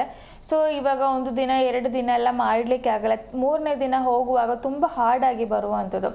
ಸೊ ಮತ್ತೆ ಇನ್ನೊಂದು IBS ವಿತ್ ಲೂಸ್ ಸ್ಟೂಲ್ಸ್ ಇರುತ್ತೆ. ಲೂಸ್ ಸ್ಟೂಲ್ಸ್ ಅಂದರೆ ಇದೆ ನಮ್ಮದು ಪೆರಿಸ್ಟಾಲ್ಟಿಕ್ ಮೂಮೆಂಟ್ ತುಂಬ ಜಾಸ್ತಿ ಆಗುತ್ತೆ. ಸೊ ತಿಂದ ತಕ್ಷಣ ನಾವು ವಾಶ್ರೂಮ್ ಹೋಗಬೇಕು, ಸೊ ಲಿಟ್ರಲಿ ನೀರಾಗಿ ನಮ್ಮದು ಸ್ಟೂಲ್ಸ್ ಹೋಗೋ ಅಂಥದ್ದು. ಆಮೇಲೆ ನೆಕ್ಸ್ಟ್ ಇದೆರಡು ಸೇರಿ ನೋಡ್ಬೋದು, ಅಂದರೆ IBS with loose stools and constipation, ಅಂದರೆ ಆಲ್ಟರ್ನೇಟ್ಸ್ ಆಗಿರುತ್ತೆ. ಒಂದು ದಿನ ಲೂಸ್ ಸ್ಟೂಲ್ಸ್ ಅಂದರೆ ಇನ್ನೊಂದು ದಿನ ಕಾನ್ಸ್ಟಿಪೇಷನ್ ಇರ್ಬೋದು. ಸೊ ಈ IBSಗೆ ಒಂದು ಮೇನ್ ರೀಸನ್ ನೋಡಿದರೆ ಅದು ನಮ್ಮದು ಮೆಂಟಲ್ ಅಂತ ಹೇಳ್ತೀನಿ. ಮೆಂಟಲ್ ಅಂದರೆ ಮೈಂಡ್ ರಿಲೇಟೆಡ್ ಇರುತ್ತೆ. ಸೊ ಜಾಸ್ತಿ ನಾವು ಸ್ಟ್ರೆಸ್ ಏನಾದರೂ ತಗೋತಾ ಇದೆ ಅಂದರೆ ಅದರಿಂದ ಕೂಡ ನಮಗೆ ಈ ರೀತಿ ಇರೋ IBS ಕಂಡೀಷನ್ನ ನೋಡ್ಬೋದು. ಸೊ IBS ಹೆಸರಲ್ಲಿನಿದೆ ಇರಿಟೇಬಲ್ ಆಗುತ್ತೆ, ಇರಿಟೇಟ್ ಆಗುತ್ತೆ ನಮ್ಮದು ಬವಲ್ ಇರಿಟೇಟ್ ಆಗೋದ್ರಿಂದನೇ ನಮಗೆ ಈ ರೀತಿ ಸಮಸ್ಯೆಗಳನ್ನ ಆಗುವಂಥದ್ದು. ಸೊ ಕೆಲವರಿಗೆ ಇರುತ್ತೆ ಜಾಸ್ತಿ ಸ್ಟ್ರೆಸ್ ಏನಾದ್ರು ತಗೊಂಡ್ರೆ, ಇವಾಗ ಒಂದು ಸ್ಟೇಜ್ ಮುಂದೆ ಪರ್ಫಾರ್ಮೆನ್ಸ್ ಮಾಡಬೇಕು, ಆಡಿಯನ್ಸ್ ಮುಂದೆ ಹೋಗಬೇಕು ಅಂತಿದ್ರೆ ಹೊಟ್ಟೆಯಲ್ಲಿ ಸ್ವಲ್ಪ ಗರ್ಗರ್ ಥರ ಆಗುವಂಥದ್ದು. ಸೊ ತಕ್ಷಣ ವಾಶ್ರೂಮ್ ಹೋಗಬೇಕು. ಸೊ ದಟ್ ಈಸ್ ಲೈಕ್ ಏನಂದರೆ ಅವರಿಗೆ ಆಂಗ್ಸೈಟಿಯಿಂದ ಆಗಿರುವಂಥದ್ದು. ಸೊ ಆಂಗ್ಸೈಟಿ ರಿಲೇಟೆಡ್ ಇರುತ್ತೆ. ಸೊ ಅದಕ್ಕೆ ನಾನು ಮೈನ್ ಆಗಿದ್ದನ್ನ ಮೈಂಡ್ ರಿಲೇಟೆಡ್ ಅಂತ ಹೇಳಿರೋದು. ಸೊ ಮೈಂಡ್ ಅಂದರೆ ನಾವು ಎಷ್ಟು ಸ್ಟ್ರೆಸ್ಸಲ್ಲಿ ಇರ್ತಿರೋ, ಜಾಸ್ತಿ ಸ್ಟ್ರೆಸ್ ಇದೆ, ಸ್ಟ್ರೈನ್ ಇದೆ, ಲೈಫೆಲ್ಲ ತುಂಬ ಏನು ಹೇಳೋದು ಆಂಗ್ಸೈಟಿ ಇದೆ, ಸೊ ಅವರಲ್ಲಿ ಎಲ್ಲ ನಮ್ಮದು ಈ ಸಿಮ್ಟಮ್ಸ್ನ ಸ್ವಲ್ಪ ಫ್ರೀಕ್ವೆಂಟಾಗಿ ನೋಡ್ಬೋದು. ಬಟ್ ಏನಂದರೆ ಅವರಿಗೆ ಗೊತ್ತಿರಲ್ಲ ಅವರಿಗೆ IBS ಇರುತ್ತಾ ಇಲ್ವೋ ಅಂತ. ಫ್ರೀಕ್ವೆಂಟಾಗಿ ಇದನ್ನು ನೋಡ್ತಾ ಬರುವಾಗ ಅವರಿಗೆ ಒಂದು ಓಕೆ ಮೇ ಬಿ ನನಗೇನೋ ಪ್ರಾಬ್ಲಮ್ ಇರ್ಬೋದು ಅಂತ ಒಂದು ಥಿಂಕಿಂಗ್ ಬರೋದು. ಆವಾಗ ಚೆಕ್ ಮಾಡುವಾಗ, ಸ್ಕ್ಯಾನಿಂಗ್ ಮಾಡುವಾಗ ಈ ರೀತಿ ಇರೋ ಪ್ರಾಬ್ಲಮ್ಸ್ನ ನೋಡ್ತೀವಿ. ಸೊ ಮೇಯ್ನಾಗಿ ನಾವು ಇದಕ್ಕೆ ಕೊಲೊನೋಸ್ಕೋಪಿ ಅಂತ ಮಾಡ್ತೀವಿ. ಕೊಲೊನೋಸ್ಕೋಪಿ ಮಾಡುವಾಗ ನಮ್ಮದು ಇಂಟೆಸ್ಟೈನ್ಸಲ್ಲಿ ಹೇಗಿದೆ, ಅವ್ರದ್ದು ಮ್ಯೂಕೋಸಾ ಹೆಂಗಿದೆ, ಎಷ್ಟು ಇಂಟ್ಯಾಕ್ಟ್ ಇದೆಯಾ ನಮ್ಮದು ಇಂಟೆಸ್ಟೈನ್ಸ್, ಎವ್ರಿಥಿಂಗ್ ನಮ್ಮದರಲ್ಲಿ ಗೊತ್ತಾಗುತ್ತೆ. ಸೊ ಅದರಿಂದ ನಮಗೆ ಈ ರೀತಿ IBS ಇದೆಯಾ ಅಥವಾ ಕ್ರಾನ್ಸ್ ಏನಾದರೂ ಇದೆಯಾ ಅಂತೆಲ್ಲ ಗೊತ್ತಾಗುವಂಥದ್ದು. ಓಕೆ ಡಾಕ್ಟರ್, ಮಾತಾಡೋಣ. ವೀಕ್ಷಕರೇ, ನೀವು ಕೂಡ ಗ್ಯಾಸ್ಟ್ರೈಟಿಸ್ ಮತ್ತು IBS ಇಂದ ಬಳಲ್ತಾ ಇದ್ರೆ ನಿಮ್ಮ TV ಸ್ಕ್ರೀನ್ ಮೇಲೆ ಕಾಣಿಸ್ತಿರುವಂತಹ ನಂಬರ್ಗೆ ಕರೆ ಮಾಡ್ಬೋದು. ಡಾಕ್ಟರ್ ಇದ್ದಾರೆ, ನೀವು ಕೂಡ ನೇರವಾಗಿ ಮಾತನಾಡ್ಬೋದು. ಡಾಕ್ಟರ್ ಹೇಳ್ತಾ ಇದ್ರಿ ಆಗ ಗ್ಯಾಸ್ಟ್ರೈಟಿಸ್ ಕೂಡ ಆನುವಂಶಿಕವಾಗಿ ಬರುತ್ತೆ ಅಂತ, ಅಂದರೆ ಜೆನೆಟಿಕ್ಸ್ ಆಗಿ ಗ್ಯಾಸ್ಟ್ರೈಟಿಸು ಬರುತ್ತೆ ಅಂತ. ಈ ರೀತಿಯಾಗಿ IBS ಕೂಡ ಜೆನೆಟಿಕ್ಸ್ ಇಂದ ಬರುವಂತಹ ಚಾನ್ಸಸ್ ಏನಾದರೂ ಇದೆಯಾ? ಫ್ಯಾಮಿಲಿ ಹಿಸ್ಟ್ರಿ ಕೂಡ ಇರ್ಬೋದು, ಆನುವಂಶೀಯವಾಗಿಯೂ IBS ಕೂಡ ನಾವು ನೋಡ್ಬೋದು. ಬಟ್ ಅದೇ ಒಂದು ಇದೆ ಅಂದರೆ ಸ್ಟ್ರೆಸ್ ಅಂತ ಉಂಟು. ಗ್ಯಾಸ್ಟ್ರೈಟಿಸ್ ಅಲ್ಲಿ ಹೇಗೆ ಅನುವಂಶೀಯವಾಗಿ ಬರುತ್ತೆ, ಜೊತೆಯಲ್ಲಿ ನಮ್ಮದು ಲೈಫ್ ಸ್ಟೈಲ್ ಹೇಗಿದೆ ಅಂತ, ಮತ್ತು ನಮ್ಮದು H. pylori ಇದು ಇನ್ಫೆಕ್ಷನ್ ಏನಾದರೂ ಇದೆ ಅದ್ರ ಮೇಲೇ ಡಿಪೆಂಡ್ ಆಗುತ್ತೆ ಅಂತ. ಅದೇ ರೀತಿ IBS ಅಲ್ಲಿ ಕೂಡ ಅನುವಂಶೀಯವಾಗಿ ನಮಗೆ ಬರ್ಬೋದು.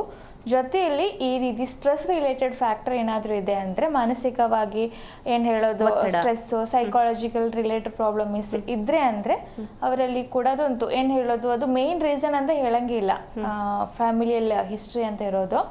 ಜೊತೆಯಲ್ಲಿ ಅಸೋಸಿಯೇಟೆಡ್ ಆಗಿ ಈ ರೀತಿ ಇರೋ ಕಂಡೀಷನ್ ಕೂಡ ಇರಬೇಕು, ಸೊ ದಟ್ ಅವರಿಗೆ ಬರುವಂಥದ್ದು. ಇನ್ನು ಯಾವ ಏಜಲ್ಲಿ IBS ಅನ್ನುವಂಥದ್ದು ಜಾಸ್ತಿ ಕಾಣಿಸ್ಕೊಳ್ಳುತ್ತೆ ಅಂದರೆ ಮಕ್ಕಳಲ್ಲ ಅಥವಾ ಅಡಲ್ಟ್ ಅಲ್ಲ, ಏಜ್ ಆದ್ರೆ ಓಲ್ಡ್ ಏಜ್ ಅಲ್ಲ, ಯಾವ ಏಜಲ್ಲಿ ಇದು ಜಾಸ್ತಿ ಕಾಣಿಸ್ಕೊಳ್ಳುತ್ತೆ? IBSನ ನಾವು ಏಜ್ ನೋಡಿದರೆ ಒಂದು ಮೇ ಬಿ ಒಂದು 25-30+ ಏಜಿಂದ ಅವರಲ್ಲಿ ನೋಡ್ಬೋದು. ಮತ್ತು ಕಾಲೇಜಲ್ಲಿ ಇರೋರಲ್ಲಿ ಕೂಡ ಕೆಲವರಲ್ಲಿ ನೋಡ್ತೀವಿ ಏನಂದರೆ ಆಂಗ್ಸೈಟಿ ಅಂತ, ಅಂದರೆ ಕೆಲವರಿಗೆ ಜಾಸ್ತಿಯಾಗಿ ರಿಪೀಟೆಡ್ ಸ್ಟ್ರೆಸ್ ತಗೊಳ್ಳೋದ್ರಿಂದ ಇದರಿಂದ. ಇವಾಗ ಏನಂದರೆ ಮಕ್ಕಳೆಲ್ಲ ಸ್ವಲ್ಪ ಜಾಸ್ತಿಯಾಗಿ ಸ್ಟಡೀಸ್ ಎಲ್ಲ ಸ್ವಲ್ಪ ಹಾರ್ಡ್ ವರ್ಕ್ ಮಾಡ್ತಾ ಇರುತ್ತೆ, ಜೊತೆಯಲ್ಲಿ ಅಷ್ಟು ಹಾರ್ಡ್ ವರ್ಕ್ ಜೊತೆ ಅಷ್ಟೊಂದು ಸ್ಟ್ರೆಸ್ ಕೂಡ ಅವರಿಗೆ ಇರ್ತವೆ.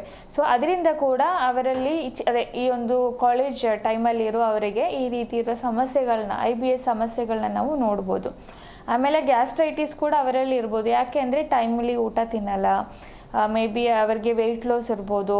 ಆಮೇಲೆ ಸರಿ ಟೈಮಿಗೆ ಊಟ ತಿನ್ನಲ್ಲ ಅಂತ ಇದ್ದಾಗ ಈ ರೀತಿ ಆ್ಯಸಿಡಿಕ್ ಸೆಕ್ರೀಷನ್ಸ್ ಎಲ್ಲ ಜಾಸ್ತಿ ಆಗುವಂಥದ್ದು, ಅದರಿಂದ ಗ್ಯಾಸ್ಟ್ರಿಕ್ ಮ್ಯೂಕೋಸಾ ಹಾರ್ಮ್ ಆಗುವಂಥದ್ದು, ಅಲ್ಸರ್ ಫಾರ್ಮ್ ಆಗಲಿಕ್ಕೆಲ್ಲ ಸಾಧ್ಯತೆ ಇರುತ್ತೆ. ಸೊ ಏನಂದರೆ ಎಷ್ಟು ಸ್ಟಡಿ ಮಾಡ್ತಾ ಇದೆ, ಅಷ್ಟು ಹಾರ್ಡ್ ವರ್ಕ್ ಮಾಡ್ತಾ ಇದ್ರೂ ಒಳ್ಳೆ ನಿದ್ದೆ ಮಾಡಬೇಕು, ಜೊತೆಯಲ್ಲಿ ಗುಡ್ ಈಟಿಂಗ್ ಹ್ಯಾಬಿಟ್ಸನ್ನ ಕೂಡ ಮೈಂಟೈನ್ ಮಾಡಬೇಕು. ಸೊ ದಟ್ ಅವ್ರದ್ದು ಗಟ್ ಹೆಲ್ತ್ ತುಂಬ ಚೆನ್ನಾಗೇ ಇರುವಂಥದ್ದು. ಏನು ಡಾಕ್ಟರ್, ಈಗ ಗ್ಯಾಸ್ಟ್ರೈಟಿಸ್ ಅಂದರೆ ಏನಂತ ಹೇಳಿದ್ರಿ, IBS ಅಂತಲೂ ಹೇಳಿದ್ರಿ, ಈ ಎರಡರ ಡಿಫ್ರೆನ್ಸ್ ಏನು ಅಂತ ತಿಳಿಸ್ಕೊಡೋದಾದ್ರೆ? ಇವಾಗ ಗ್ಯಾಸ್ಟ್ರೈಟಿಸ್ ನೋಡಿದರೆ ಅದು ನಮ್ಮದು ಅಪ್ಪರ್ GIT ಅಲ್ಲಿ ನೋಡುವಂಥದ್ದು, ಅಂದರೆ ನಮ್ಮದು ಸ್ಟೊಮಕ್ಕಲ್ಲಿಂದ ಸ್ಟೊಮಕ್ ಅದೇ ಅಪ್ಪರ್ GIT ಅಂದರೆ ನಮ್ಮದು ಈಸೋಫ್ಯಾಗಸ್ ಇರುತ್ತೆ, ಈಸೋಫ್ಯಾಗಸ್ ಮತ್ತು ಸ್ಟೊಮಕ್ನ ನಾವು ಕನ್ಸಿಡರ್ ಮಾಡ್ಬೋದು. ಆಮೇಲೆ ಲೋವರ್ GIT ನೋಡಿದರೆ ಅದೇ ನಮ್ಮದು ಕಾಲೋನ್ ಬರುತ್ತೆ, ಅಂದರೆ ಲಾರ್ಜ್ ಇಂಟೆಸ್ಟೈನ್, ಸ್ಮಾಲ್ ಇಂಟೆಸ್ಟೈನ್ ಅಂತ ಲೋವರ್ ಸೈಡಿಗೆ ಬರುತ್ತೆ. ಸೊ ಇವಾಗ ಗ್ಯಾಸ್ಟ್ರೈಟಿಸಲ್ಲಿ ನಮ್ಮದು ಮೇಜಾರಿಟಿ ಅಪ್ಪರ್ GITಯಲ್ಲಿ ಬರುತ್ತೆ, ಇನ್ಕ್ಲೂಡೆಡ್ ಸ್ಟೊಮಕ್ಕಲ್ಲಿ. ಸೊ ಸ್ಟೊಮಕ್ಕಲ್ಲಿ ಅದೇ ನಾವು ಹೇಳೋ ಪ್ರಕಾರ H. pylori ಎಲ್ಲ ಜಾಸ್ತಿಯಾಗಿ ನಮ್ಮದು ಸ್ಟೊಮಕ್ ಒಳಗಡೆ ಇರುತ್ತೆ. ಆಮೇಲೆ ಏನಂದರೆ ಅದರಲ್ಲಿ ಆ್ಯಸಿಡ್ ಸೆಕ್ರಿಯೇಷನ್ಸ್ ಬರುವಂಥದ್ದು, ಅಂದರೆ ನಾವು ಫುಡ್ ತಿನ್ನುವಾಗ, ಅಂದರೆ ಬಾಲಸ್ ಅಂತ ಹೇಳ್ತೀನಿ, ಫಸ್ಟ್ ನಾವು ತಗೊಳ್ಳುವಾಗ ನಮ್ಮದು ಬಾಯಲ್ಲಿನೇ ಸ್ವಲ್ಪ ಸಲೈವ ಇರುತ್ತೆ. ಸೊ ಡೈಜೆಷನ್ ಒಂದು 20-30% ಬಾಯಲ್ಲಿನೇ ಆಗುತ್ತೆ. ಆಮೇಲೆ ಮೀದಿ ಏನಾಗುತ್ತೆ, it will go directly into our ಸ್ಟೊಮಕ್ಗೆ ಹೋಗುತ್ತೆ, ಆಮಾಶಯಕ್ಕೆ ಹೋಗುತ್ತೆ. ಅಲ್ಲಿ ರೀಚ್ ಆಗುವಾಗ ಆ್ಯಸಿಡ್ ಜೊತೆ ಮಿಕ್ಸ್ ಆಗುತ್ತೆ. ಸೊ ಅದಕ್ಕೆ ನಾವು ಕೈಮ್ ಅಂತ ಹೇಳ್ತೀನಿ. ಸೊ ಅಲ್ಲಿ ನಮ್ಮದು ಡೈಜೆಷನ್ ಎಲ್ಲ ಒಂದು ಆಲ್ಮೋಸ್ಟ್ ಒಂಥರ ಮುಗಿಯೋ ಥರ ಆಗುತ್ತೆ. ಆಮೇಲೆ ಇಟ್ ವಿಲ್ ಗೋ ಇಂಟು ಏನು ಹೇಳೋದು ನಮ್ಮದು ಇಂಟೆಸ್ಟೈನ್ಸಿಗೆ ಹೋಗುವಂಥದ್ದು. ಸೊ ಅಲ್ಲಿ ಏನಾಗುತ್ತೆ ಅಂದರೆ ಡೈಜೆಷನಿಂದ ಅಲ್ಲಿ ಜಾಸ್ತಿ ಅಬ್ಸಾರ್ಪ್ಷನ್ ನಡೆಯುತ್ತೆ. ಸೊ ಡೈಜೆಷನ್ ಎಲ್ಲ ಜಾಸ್ತಿಯಾಗಿ ನಮ್ಮದು ಸ್ಟೊಮಕಲ್ಲಿಂದನೇ ಮುಗಿಯುತ್ತೆ. ಸೊ ದಟ್ ಏನಾಗುತ್ತೆ, ಈ ರೀತಿ ಡೈಜೆಷನ್ ರಿಲೇಟೆಡ್ ಪ್ರಾಬ್ಲಮ್ ಬಂದರೆ ಅದೇ ನಮ್ಮದು ಗ್ಯಾಸ್ಟ್ರೈಟಿಸ್ ಅಂತ ಇರೋದು ಡೈಜೆಷನ್ ರಿಲೇಟೆಡ್ ಇದೆ. ಸೊ ಏನಂದರೆ ಕರೆಕ್ಟಾಗಿ ಫುಡ್ ಮೇ ಬಿ ಡೈಜೆಸ್ಟ್ ಆಗಲ್ಲ ಅಂತ ಇರೋದು, ಮೇ ಬಿ ಸೆಕ್ರೀಷನ್ಸ್ ಆಗುತ್ತೆ. ಅಂದರೆ ಇವಾಗ ಟೈಮಲ್ಲಿ ಊಟ ಮಾಡೋರು ಮೇ ಬಿ 1-2 ದಿನ ಸ್ಕಿಪ್ ಮಾಡಿದರೆ ನಮ್ಮದು ಹೊಟ್ಟೆ ಒಳಗಡೆ ಏನು ಸಿರ್ಕಾಡಿಯನ್ ರಿದಮ್ ಅಂತ ಒಂದು ಇರುತ್ತೆ. ಅಂದರೆ ಇವಾಗ ನಾವು ಎಷ್ಟೊತ್ತಿಗೆ ಏಳುತ್ತೀರಾ ಮತ್ತು ಎಷ್ಟೊತ್ತಿಗೆ ನಾವು ತಿಂಡಿ ತಿಂತೀರಾ, ಸೊ ಒಂದು ಟೈಮ್ ನಮ್ಮದು ಬಾಡಿಯಲ್ಲಿ ರಿಜಿಸ್ಟರ್ ಆಗಿರುತ್ತೆ. ಸೊ ಆ ಒಂದು ಟೈಮಲ್ಲಿ ಏನೋ ಸೊ ಇವಾಗ ಫುಡ್ ಬರುತ್ತೆ, ಸೊ ನಮ್ಮದು ಪ್ರಿಪೇರ್ ಆಗಿರಬೇಕು ಅಂತ ಹೊಟ್ಟೆ ಒಳಗಡೆ ಅಂದರೆ ಆಮಾಶಯ ಒಳಗಡೆಯಿಂದ ಈ ಆ್ಯಸಿಡ್ ಸೆಕ್ರೀಷನ್ಸ್ ಅಂದರೆ ಡೈಲ್ಯೂಟ್ ಹೈಡ್ರೋಕ್ಲೋರಿಕ್ ಆ್ಯಸಿಡ್ ಸೆಕ್ರೀಷನ್ಸ್ ಎಲ್ಲ ಆಗಿರುತ್ತೆ. ಸೊ ಹೊಟ್ಟೆ ಕಂಪ್ಲೀಟಾಗಿ ರೆಡಿ ಆಗಿರುತ್ತೆ. ಬಟ್ ಏನಾಗುತ್ತೆ, ನಾವು ಆ ದಿನ ಊಟ ಮಾಡಲಿಲ್ಲ ಅಂದರೆ ಈ ಒಂದು ಸೆಕ್ರೀಟ್ ಆಗಿರೋ ಆ್ಯಸಿಡಿಗೆ ಏನಾದರೂ ಡೈಜೆಸ್ಟ್ ಮಾಡಲಿಕ್ಕೆ ಇರಲ್ಲ. ಸೊ ಡೈರೆಕ್ಟ್ಲಿ ಇಟ್ ವಿಲ್ ಏನು ಹೇಳೋದು ನಮ್ಮದು ಹೊಟ್ಟೆ ಒಳಗಡೆ ಇರುವಂಥ ಮ್ಯೂಕೋಸಲ್ ಲೈನಿಂಗಿಗೆ ಅಟ್ಯಾಕ್ ಮಾಡುವಂಥದ್ದು. ಸೊ ಅದರಿಂದನೇ ನಮಗೆ ಜಾಸ್ತಿ ಆಗಿರುವಂಥ ಗ್ಯಾಸ್ಟ್ರೈಟಿಸ್ ಸಮಸ್ಯೆಗಳನ್ನ ನಾವು ನೋಡುವಂಥದ್ದು. ಸೊ ಇದೇನಾಗುತ್ತೆ, ಈ ಪ್ರಕ್ರಿಯೆ ದಿನ ನಡೀತಾ ಹೋಗುವಾಗ ನಮ್ಮ ಬಾಡಿ ಮತ್ತೆ ಅಡ್ಜಸ್ಟ್ ಆಗುತ್ತೆ. ಸೊ ಏನಾಗುತ್ತೆ, ಆ ಒಂದು ಟೈಮಲ್ಲಿ ಮೇ ಬಿ ಸೆಕ್ರೇಷನ್ಸ್ ಬಂದ್ರೂ ತುಂಬ ಕಡಿಮೆ ಬರುತ್ತೆ, ಯಾಕೆ ನಾವು ತಿಂತಾ ಇಲ್ಲ ಆ ಟೈಮಲ್ಲಿ. ಆಮೇಲೆ ಸಡನ್ ಆಗಿ ತಿಂದರೆ ನಮಗೆ ಇಂಡೈಜೆಷನ್ ಆಗುತ್ತೆ, ಅಂದರೆ ಪ್ರಾಪರಾಗಿ ಅಷ್ಟೊಂದು ಸೆಕ್ರೇಷನ್ಸ್ ಆಗಿರಲ್ಲ, ಇಂಡೈಜೆಷನ್ ಆಗುತ್ತೆ. ಸೊ ಹೇಗಾಗುತ್ತೆ, ಅದು ಮತ್ತೆ ನಮಗೆ ಈ ರೀತಿ ತೇಗ್ ಬರುವಂಥದ್ದು, ಆಮೇಲೆ ವಾಂತಿ ಬರುವಂಥದ್ದು, ಅಂದರೆ ಪ್ರಾಪರಾಗಿ ಡೈಜೆಸ್ಟ್ ಆಗಲ್ಲ ಫುಡ್ ಬಂತು. ಸೊ ನಮಗೆ ಈ ಥರ ತೇಗೆಲ್ಲ ಬರುವಾಗ ತುಂಬ ಫೌಲ್ ಸ್ಮೆಲ್ ಬರುವಂಥದ್ದು, ಆ ರೀತಿ ಸಿಂಪ್ಟಮ್ಸ್ನ ನಾವು ನೋಡ್ಬೋದು.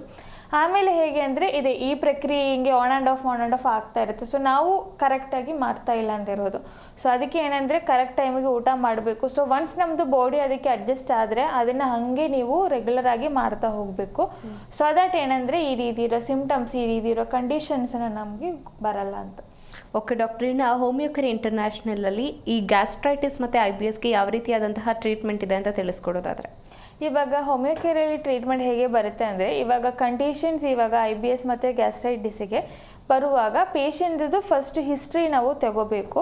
ಯಾಕೆಂದರೆ IBS ನಾನು ಆಲ್ರೆಡಿ ಹೇಳೋ ಪ್ರಕಾರ it is more of psychological related ಇರುತ್ತೆ. ಸೊ ಅವರಿಗೆ ಆ ರೀತಿ ಇರೋ ಟೆನ್ಷನ್, ಸ್ಟ್ರೆಸ್ ಏನಾದರೂ ಇದೆಯಾ, ಆಮೇಲೆ ಅದಕ್ಕೆ ರೀಸನ್ಸ್ ಏನಿರುತ್ತೆ ಅಂತ ಹುಡುಕಬೇಕಾಗುತ್ತೆ. ಸೊ ಡೀಟೇಲ್ ಆಗಿರುವಂಥ ಒಂದು ಕೇಸ್ ಹಿಸ್ಟ್ರಿ ನಾವು ತಗೋಬೇಕು. ಸೊ ಆಮೇಲೆ ಅದನ್ನು ಅನಲೈಸ್ ಮಾಡಿಬಿಟ್ಟು ಪೇಷಂಟಿಗೆ ಮೆಡಿಸಿನ್ಸ್ ಕೊಡುವಂಥದ್ದು. ಈವನ್ ಗ್ಯಾಸ್ಟ್ರೈಟಿಸಲ್ಲಿ ಕೂಡ ಹಾಗೇನೆ. ಸೊ ಡೀಟೇಲ್ ಆಗಿರುವಂಥ ಕೇಸ್ ಟೇಕಿಂಗ್ ತುಂಬ ಇಂಪಾರ್ಟೆಂಟ್ ಇದೆ. ಯಾಕೆ ಅಂದರೆ ಹೋಮಿಯೋ ಕೇರಲ್ಲಿ ನಾವು ಮೆಡಿಸಿನ್ಸ್ ಕೊಡೋದು ಪೇಷಂಟಿಗೆ ಕೊಡ್ತೀವಿ, ಕಂಡೀಷನ್ಸ್ಗೆ ಕೊಡಲ್ಲ. ಅದಕ್ಕೆ ಏನಾಗುತ್ತೆ, ಅದೇ ಮೆಡಿಸಿನ್ಸ್ ಇವಾಗ ನೀವು ಬೇರೆಯವರಿಗೆ ಕೊಟ್ಟರೆ ಅದೇ ಕಂಡೀಷನ್ ಇರ್ಬೋದು. ಸೇಮ್ ಗ್ಯಾಸ್ಟ್ರೈಟಿಸ್, ಸೇಮ್ IBS ಇರೋ ಪೇಷಂಟಿಗೆ ಅವರು ತಗೊಳ್ಳೋ ಮೆಡಿಸಿನ್ಸ್ ಇವಾಗ ಏನು ಹೇಳಿ ನೀವು ತಗೊಳ್ಳಿ ಒಳ್ಳೇದಾಗುತ್ತೆ ಅಂತ ಕೊಟ್ಟರೆ ಮೇ ಬಿ ಅವರಿಗೆ ಬೆಟರ್ ಬರಲ್ಲ. ಯಾಕೆ ಅಂದರೆ ನಮ್ಮ ಮೆಡಿಸಿನ್ಸ್ ನಾವು ಪೇಷಂಟ್ಸಿಗೆ ಕೊಡ್ತೀವಿ. ಸೊ ದ್ಯಾಟ್ ಮೆಡಿಸಿನ್ಸ್ ಆ ಒಂದು ಪ್ರಾಸೆಸ್ಸಿಗೆ ನಾವು ಕಾನ್ಸ್ಟಿಟ್ಯೂಷನಲ್ ಮೆಡಿಸಿನ್ಸ್ ಅಂತ ಹೇಳ್ತೀನಿ. ಸೊ ದ್ಯಾಟ್ ಮೆಡಿಸಿನ್ಸ್ ಏನಂದರೆ ಬರೀ ಆ ಪೇಷಂಟಿಗೆ ಮಾತ್ರ ಎಫೆಕ್ಟ್ ಆಗುತ್ತೆ. ಮತ್ತು ಏನಂದರೆ ಅವ್ರದ್ದು ಕಂಪ್ಲೀಟ್ ಬಾಡಿಯಲ್ಲಿ ಈ ಒಂದು ಚೇಂಜಸ್ ಎಷ್ಟೊಂದು ಆಗಿದ್ರೋ ಅದನ್ನೆಲ್ಲ ಕಂಪ್ಲೀಟ್ ರಿವರ್ಸ್ ಮಾಡೋ ಥರ ಟ್ರೀಟ್ಮೆಂಟ್ ಕೊಡ್ತೀವಿ. ಸೊ ಏನಂದರೆ ಇವಾಗ ಮೊದಲು ಫೋನ್ ಮಾಡಿರೋ ಪೇಷಂಟ್ ಅವ್ರು ಹೇಳೋ ಥರ ಒಂದು ದಿನ ತಗೊಂಡಿದ್ದೀವಿ, ಸೊ 2 ದಿನಕ್ಕೆ ಪ್ರಾಬ್ಲಮ್ ಇರಲ್ಲ, 3ನೇ ದಿನಕ್ಕೆ ಮತ್ತೆ ತಗೊಳ್ಳಿಲ್ಲ ಅಂದರೆ ಇನ್ನೂ ಪ್ರಾಬ್ಲಮ್ ಆಗುತ್ತೆ. ಬಟ್ ಇನ್ನು ಹೋಮಿಯೋಪತಿಯಲ್ಲಿ ಹಾಗೆ ಇರಲ್ಲ. ನಾವು ಹೇಳೋ ಅಷ್ಟು ಟೈಮಲ್ಲಿ ಮೆಡಿಸಿನ್ಸ್ನ ಹಾಕಿದರೆ ನಿಮ್ಮದು ಕಂಪ್ಲೀಟ್ ಗ್ಯಾಸ್ಟ್ರೈಟಿಸ್ನ ನಾವು ರಿವರ್ಸ್ ಮಾಡ್ತಾ ಹೋಗ್ಬೋದು. ಓಕೆ ಡಾಕ್ಟರ್, ಇನ್ನು ಒಂದಿಷ್ಟು ಜನ ಸ್ಟೂಡೆಂಟ್ಸ್ ಹೊರಗಿರ್ತಾರೆ, ಅಂದರೆ ಮನೆಯಿಂದ ಹೊರಗಿರ್ತಾರೆ, ಹಾಸ್ಟೆಲ್ಲು PGಲಿರ್ತಾರೆ, ಇನ್ನು ಸ್ವಲ್ಪ ಜನ ವರ್ಕ್ಗೆ ಅಂತ ಹೇಳಿ ಮನೆ ಮಾಡ್ಕೊಂಡಿರ್ತಾರೆ. ಅವರೆಲ್ಲ ಸರಿಯಾದ ಸಮಯಕ್ಕೆ ಊಟನೂ ಕೂಡ ಮಾಡ್ತಾರೆ, ಅಂದರೆ ಸರಿಯಾದ ಟೈಮಿಗೆ ಊಟ ಮಾಡ್ತಾ ಇರಲ್ಲ ಅಥವಾ ಹೋಟೆಲ್ಗಳಲ್ಲಿ ತಿಂತಾ ಇರ್ತಾರೆ. ಇದರಿಂದ ಕೂಡ ಗ್ಯಾಸ್ಟ್ರೈಟಿಸ್ ಉಂಟಾಗಬಹುದಾ ಅಂತ? ಉಂಟಾಗ್ಬೋದು. ಅದೇ ಇವಾಗ ಹೋಟ್ಲಲ್ಲೆಲ್ಲ ಫುಡ್ ಪ್ರಿಪೇರ್ ಮಾಡುವಾಗ ಅದರಲ್ಲೆಲ್ಲ ಸುಮಾರಾಗಿರುವಂಥ ಅಡಿಕ್ಟಿವ್ಸ್ ಇರುತ್ತೆ. ಆಮೇಲೆ ಅದಕ್ಕೆ ಏನು ಹೇಳೋದು, ತುಂಬ ಟೇಸ್ಟಿಂಗ್ ಏಜೆಂಟ್ಸ್ ಎಲ್ಲ ಆ್ಯಡ್ ಮಾಡಿರುತ್ತೆ. ಸೊ ಅದೆಲ್ಲ ಇನ್ನೊಂದು ಇದರಲ್ಲಿ ನಮ್ಮದು ಹೊಟ್ಟೆಗೆ ಚೆನ್ನಾಗೇ ಇರಲ್ಲ. ಸೊ ಅದಕ್ಕೆ ಹೊರಗಡೆಯಿಂದ ಫುಡ್ಡು ಜಾಸ್ತಿಯಾಗಿ ಕನ್ಸ್ಯೂಮ್ ಮಾಡ್ತಾ ಇದೆ ಅಂದರೆ ಅದನ್ನು ಕಂಟ್ರೋಲ್ ಮಾಡಿಬಿಟ್ಟು ಮನೆಯಲ್ಲಿ ನಿಮಗೆ ಮಾಡುವಷ್ಟು ನಿಮಗೆ ಎಷ್ಟು ಆಗುತ್ತೋ ಅಷ್ಟೊಂದು ಮಾಡಿಬಿಟ್ಟು ಹೆಲ್ದಿಯಾಗಿರುವಂಥ ಫುಡ್ಡನ್ನ ತಗೊಳ್ಳಿ. ಆಮೇಲೆ ಇವಾಗ ಹಾಗೆ ಮಾಡಲಿಕ್ಕೆ ಆಗಲ್ಲ ಅಂದಿದ್ದರೆ ಫ್ರೂಟ್ಸ್ನ ಜಾಸ್ತಿ ಕನ್ಸ್ಯೂಮ್ ಮಾಡ್ಬೋದು. ಆಮೇಲೆ ವೆಜಿಟೇಬಲ್ಸ್ನ ಸ್ವಲ್ಪ ಕುಕ್ ಮಾಡಿಬಿಟ್ಟು ತಗೋಬೋದು. ಆಮೇಲೆ ಅದೇ ನಮ್ಮ ಫುಡ್ಡು ನಾವು ಪ್ರಿಪೇರ್ ಮಾಡಿ ತಿನ್ನೋ ಫುಡ್ಡಲ್ಲಿ ನಾವೇನು ಆ್ಯಡ್ ಮಾಡಲ್ಲ. ಸೊ ಟೇಸ್ಟಿಗೋಸ್ಕರ ತುಂಬ ಜಾಸ್ತಿ ಟೇಸ್ಟ್ ಇರಿ ಅಂತ ಟೇಸ್ಟಿಂಗ್ ಎಲ್ಲದೇನೂ ಹಾಕಲ್ಲ. ಸೊ ಏನಂದರೆ ಹೆಲ್ದಿಯಾಗಿರುತ್ತೆ. ಸೊ ಆದಷ್ಟು ನೀವು ನಿಮ್ಮದ್ರಲ್ಲಿನೇ ಆದಷ್ಟು ನೀವು ಕುಕ್ ಮಾಡಿ ತಿಂದರೆ ಅದೇನೇ ಉಚಿತವಾಗಿರುವಂಥದ್ದು. ಆಮೇಲೆ ಇನ್ನೊಂದು ಟೈಮಲ್ಲಿ ಊಟ ಮಾಡಬೇಕು. ಸೊ ನೀವು ಬೇಗ ಎದ್ಬಿಟ್ಟು ನಿಮಗೆ ಇವಾಗ ಹಾಸ್ಟೆಲಲ್ಲಿ ಕುಕ್ ಮಾಡಲಿಕ್ಕೆ ಆಗಲ್ಲ ಅಂತಿದ್ರೆ ಅದೇ ನಮ್ಮದು ಫುಡ್ ಐಟಮ್ಸಲ್ಲಿ ಹೇಗೆ ಅಂದರೆ ಒಂದು ಬ್ಯಾಲೆನ್ಸ್ಡ್ ಡಯಟ್ ಇರಬೇಕು. ಸೊ ಅದೆಲ್ಲ ಕುಕ್ಡಾಗಿಯೇ ಬೇಕು ಅಂತಲೂ ಇಲ್ಲ. ಸೊ ವೆಜಿಟೇಬಲ್ಸ್ನ ನೀವು ತಗೋಬೋದು, ಕ್ಯಾರೆಟ್ಸ್ನ ನೀವು ಹಾಕ್ಬೋದು, ಬೆಳಿಗ್ಗೆ ಜ್ಯೂಸನ್ನ ಕುಡಿಬೋದು. ಸೊ ಹಾಗೆ ನೀವು ಸ್ವಲ್ಪ ಟೈಮಲ್ಲಿ ಊಟನ ಹೆಂಗಾದರೂ ಮ್ಯಾನೇಜ್ ಮಾಡ್ತಾ ಹೋಗಿದ್ರೆ ಅದೇ ಒಳ್ಳೆಯದಂತ ಹೇಳ್ತೀನಿ. ಇನ್ನು ಸ್ವಲ್ಪ ಜನ ಗ್ಯಾಸ್ಟ್ರೈಟಿಸ್ ಇದೆ ಅಂದ ತಕ್ಷಣ ಅದು ಗ್ಯಾಸ್ಟ್ರೈಟಿಸಾ ಬಿಡು ಅಂತ ಮನೇಲೆ ಸ್ವಲ್ಪ ಬಿಸಿನೀರು ಕುಡಿಯೋದು, ನಿಂಬೆ ರಸ ಹಾಕೊಂಡು ಕುಡಿಯೋದು, ಇಲ್ಲ ಅಂತ ಹೇಳಿದ್ರೆ ಒಂದಿಷ್ಟು ಅವರೇ ಹೋಗಿ ಮೆಡಿಕಲ್ ಸ್ಟೋರಿಗೆ ಟ್ಯಾಬ್ಲೆಟ್ ತೊಗೊಬೋದು ತಿಂತಾ ಇರ್ತಾರೆ. ಈ ರೀತಿ ಇಗ್ನೋರ್ ಮಾಡೋದ್ರಿಂದ ಇನ್ನೆಲ್ಲ ಕಾಂಪ್ಲಿಕೇಶನ್ಸ್ ಉಂಟಾಗುತ್ತೆ ಅಂತ. ಕಾಂಪ್ಲಿಕೇಶನ್ಸ್ ಏನಂದರೆ ಅದೇ ನಾನು ಹೇಳೋ ಪ್ರಕಾರ ಗ್ಯಾಸ್ಟ್ರೈಟಿಸ್ ಅಂದರೆ ಅದು ನೀವು ಥಿಂಕ್ ಮಾಡೋ ಥರ ಅಷ್ಟು ಸುಲಭವಾಗಿ ತಗೊಳ್ಳೋಕ್ಕೆ ಆಗಲ್ಲ. ಯಾಕೆ ಅಂದರೆ ಅದೇ ಈ ಗ್ಯಾಸ್ಟ್ರೈಟಿಸಿಗೇನು ಕೂಡ ಸಿವಿಯರಿಟಿ ಇರುತ್ತೆ. ಮೇ ಬಿ ಫಸ್ಟ್ ಟೈಮಲ್ಲಿ ಇವಾಗ ಸ್ಟಾರ್ಟಿಂಗಲ್ಲಿ ಅಂದರೆ ಅದೇ ನೀವು ಮೆಡಿಸಿನ್ಸ್ ಮಾಡ್ತಾ ಹೋದರೆ ಇವಾಗ ಸ್ವಲ್ಪ ಅಂದಿದ್ರೆ ಹಾಗೆ ಮಾಡ್ತಾ ಹೋಗ್ಬೋದು. ಕೆಲವರಿಗೆ ಇದಿನ್ನೂ ಪ್ರೋಗ್ರೆಸ್ ಆಗುತ್ತೆ. ಅದು ಇನ್ನೂ ಇಂಟೆನ್ಸ್ ಫೇಸಲ್ಲಿ ಬಂದರೆ ಏನಾಗುತ್ತೆ ಅಂದರೆ ಅವರಿಗೆ ಒಳಗಡೆ ಪರ್ಫರೇಷನ್ಸ್ ಆಗ್ಬೋದು, ಅಲ್ಸರ್ ಫಾರ್ಮ್ ಆಗ್ಬೋದು. ಅಲ್ಸರ್ ಹೇಗೆ ಆಗುತ್ತೆ ನಾನು ಆಲ್ರೆಡಿ ಹೇಳಿದೆ, ಟೈಮಲ್ಲಿ ಊಟ ಮಾಡಲ್ಲ. ಸೊ ಊಟ ಆ ಹ್ಯಾಬಿಟ್ಸೇ ಅವರು ಮಾಡಲ್ಲ. ಬಟ್ ಏನಂದರೆ ಗ್ಯಾಸ್ಟ್ರಿಕ್ ಆಗ್ತದೆ, ಮೆಡಿಸಿನ್ಸ್ ತಿಂತಾ ಇದೆ. ಬಟ್ ಆ ಒಂದು ಟೈಮ್ ಪೀರಿಯಡ್ಗೆ ಮೇ ಬಿ ಅವರಿಗೆ ಸ್ವಲ್ಪ ಬೆಟರ್ ಫೀಲ್ ಆಗುತ್ತೆ. ಏನಾಗುತ್ತೆ ಅವರಿಗೆ ಹೋಗ್ತಾ ಹೋಗ್ತಾ ಅವರದ್ದು ಒಳಗಡೆ ಇರುವಂಥ ಮ್ಯೂಕೋಸಲ್ ಲೈನಿಗೆ ಅಟ್ಯಾಕ್ ಮಾಡ್ತಾ ಮಾಡ್ತಾ ಮಸ್ಕ್ಯುಲರ್ ಲೈನಿಗೆ ಎಫೆಕ್ಟ್ ಆಗುತ್ತೆ. ಅದರಿಂದ ಪರ್ಫರೇಷನ್ಸ್ ಆಗ್ಬೋದು. ಪರ್ಫರೇಷನ್ ಆದರೆ ಏನಾಗುತ್ತೆ, ಹೊಟ್ಟೆ ಒಳಗಡೆ ಇವಾಗ ನಾವು ಫುಡ್ ತಿಂದ್ರು ಏನು ತಿಂದ್ರು ಅದು ಆಚೆ ನಮ್ಮದು ಪೆರಿಟೋನಿಯಲ್ ಕ್ಯಾವಿಟಿ ಅಂತ ಹೇಳ್ತೀನಿ, ಅಂದರೆ ನಮ್ಮ ಹೊಟ್ಟೆ ಒಳಗಡೆ ಇರುವಂಥದ್ದು. ಸೊ ಆ ಕ್ಯಾವಿಟಿಗೆ ಹೋಗ್ಬೋದು. ಆಮೇಲೆ ನಮಗೆ ಪೆರಿಟೋನೈಟಿಸ್ ಆಗ್ಬೋದು, ಇಲ್ಲ ನಮ್ಮ ಹೊಟ್ಟೆ ಇನ್ನೂ ಸ್ವಲ್ಪ ಜಾಸ್ತಿ ಆಗಿರ್ಬೋದು. ಅಸೈಟಿಸ್ ಅಂತ ಹೇಳ್ತೀನಿ, ಫ್ಲೂಯಿಡ್ ಫಿಲ್ ಆಗುತ್ತೆ ಇನ್ಫೆಕ್ಷನ್ ಆಗಿ, ಸುಮಾರು ಆಗಿರೋ ಕಾಂಪ್ಲಿಕೇಶನ್ಸ್ ಇರುತ್ತೆ. ಸೊ ಏನಂದರೆ ನೀವು ನಿಮ್ಮದು ಏನು ಹೇಳೋದು ಆನ್ ಮೆಡಿಸಿನ್ಸ್ ತಗೊಳ್ಳೋದ್ರಿಂದ ನಿಮಗೆ ಏನು ಬೆಟರ್ ಬರಲ್ಲ. For the time being may be better ಆಗುತ್ತೆ. ಅದಕ್ಕೆ ಉಚಿತವಾಗಿರುವಂಥ ಮೆಡಿಸಿನ್ಸ್ನ ಡಾಕ್ಟರ್ನ ಕನ್ಸಲ್ಟ್ ಮಾಡಿ ತಗೊಂಡ್ರೆ ಮಾತ್ರ ಟ್ರೀಟ್ ಆಗುವಂಥದ್ದು. ಇಲ್ಲಾಂದರೆ ಅನ್ಟ್ರೀಟೆಡ್ ಆಗಿ ಮಿಸ್ಮ್ಯಾನೇಜ್ ಮಾಡಿದರೆ ಈ ರೀತಿಯ ಕಾಂಪ್ಲಿಕೇಶನ್ಸ್ಗೆ ಎಂಡಪ್ ಆಗುತ್ತೆ. ಓಕೆ ಡಾಕ್ಟರ್, ಇವತ್ತಿನ ಕಾರ್ಯಕ್ರಮದಲ್ಲಿ ಭಾಗಿಯಾಗಿ ಗ್ಯಾಸ್ಟ್ರೈಟಿಸ್ ಮತ್ತು IBS ಬಗ್ಗೆ ಸಾಕಷ್ಟು ಮಾಹಿತಿಯನ್ನು ತಿಳಿಸ್ಕೊಟ್ಟಿದ್ದಾರೆ. IBS ಕೂಡ ಸೈಕಲಾಜಿಕಲಿ ಅದು ಕನೆಕ್ಷನ್ ಇದೆ ಅವೆರಡೂ ಮಧ್ಯೆ ಅನ್ನೋದನ್ನು ತಿಳಿಸ್ಕೊಟ್ಟಿದ್ದಾರೆ. ಹಾಗಾಗಿ ಧನ್ಯವಾದಗಳು. Thank you. ನೋಡಿದ್ರಲ್ಲ ವೀಕ್ಷಕರೇ, ನೀವು ಕೂಡ ಗ್ಯಾಸ್ಟ್ರೈಟಿಸ್ ಅಥವಾ IBS ಇಂದ ಬಳಲ್ತಾ ಇದ್ರೆ ನಿಮ್ಮ TV ಸ್ಕ್ರೀನ್ ಮೇಲೆ ಕಾಣಿಸ್ತಿರುವಂತಹ ನಂಬರ್ಗೆ ಕರೆ ಮಾಡಬಹುದು. ಡಾಕ್ಟರ್ ಇದ್ದಾರೆ, ನೇರವಾಗಿ ಅಂದರೆ ಡಾಕ್ಟರ್ನ ನೀವು ನೇರವಾಗಿ ಭೇಟಿಯಾಗಬಹುದು. ಇದಾಗಿತ್ತು ಇವತ್ತಿನ ವಿಶೇಷ. ನೋಡ್ತಾ ಇರಿ ಜಿ ಕನ್ನಡ ನ್ಯೂಸ್, ಸತ್ಯವೇ ಸುದ್ದಿಯ ಜೀವಾಳ. ವಾಸಿಯಾಗದ ಆರೋಗ್ಯ ಸಮಸ್ಯೆ ನಿಮ್ಮನ್ನ ಕಾಡ್ತಿದೆಯಾ? ಹಾಗಿದ್ರೆ ಚಿಂತೆ ಬಿಡಿ. ನಮ್ಮ ಹೋಮಿಯೋ ಕೇರ್ಗೆ ಬನ್ನಿ. ಹೋಮಿಯೋ ಕೇರ್ ಇಂಟರ್ನ್ಯಾಷನಲ್ ಹಲವು ಆರೋಗ್ಯ ಸಮಸ್ಯೆಗಳಿಗೆ ಸಿಗಲಿದೆ ಸೂಕ್ತ ಪರಿಹಾರ. ನೇರ ಭೇಟಿಗೆ ಸಂಪರ್ಕಿಸಿ 9550001133 1800 10811212.